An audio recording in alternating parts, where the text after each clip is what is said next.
You get to something like Teams, which many of us have found ourselves using for the first time in anger very recently. We probably had it for ages, but nobody really used it. And now a lot of people are using it all the time.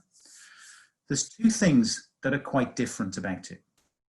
Whereas an email comes to you mainly because somebody wants you to see it, Teams or Slack or things like that has a lot of information in it, and you're not necessarily expected to be the target for all of it. But it all comes across your desk in effect.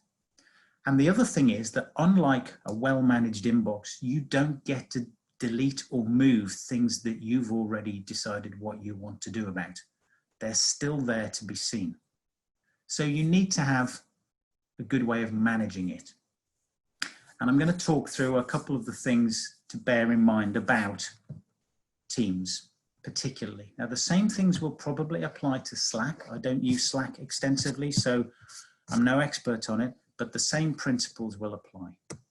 If you look at a chat or a channel and you want to know, how do I know which messages I need to read?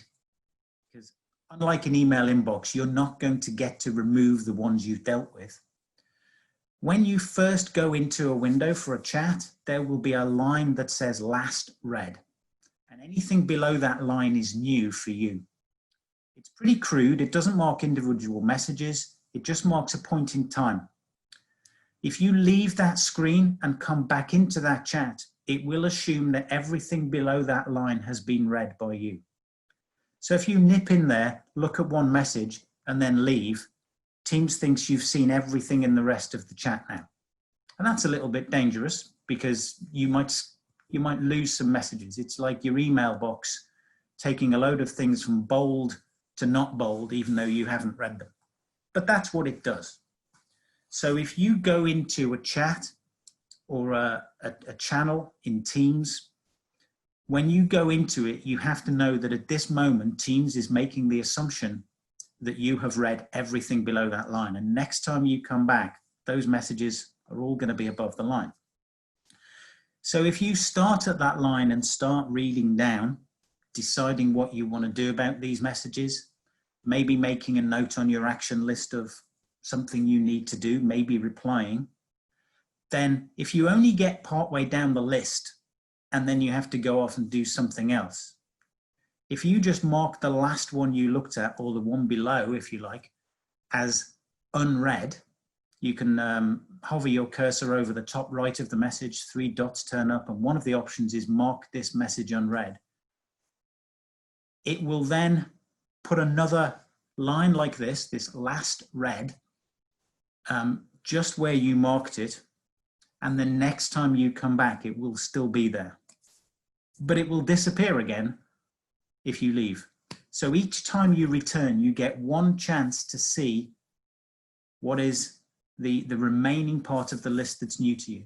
And that is your chance to use that information to see what's new. And if you don't get through all of them, to mark the messages that you still haven't read. And that way you won't lose track of anything, but you can read things just once. Now, there's also an option with each message in this little menu that pops up to the top right to save the message. And if you're reading through your list and you think, I want to do something about that later, then you can save that message. And later, when you want to look at all the messages you saved to come back and deal with later, up in the top right of Teams by where your little profile icon is, you will see that there is a way to you to look at saved messages. So you can just read through all the channels you care about, save a couple of messages, and then come back and look at the ones you've saved in your own time once you know you've been right the way through and seen all the things that apply to you.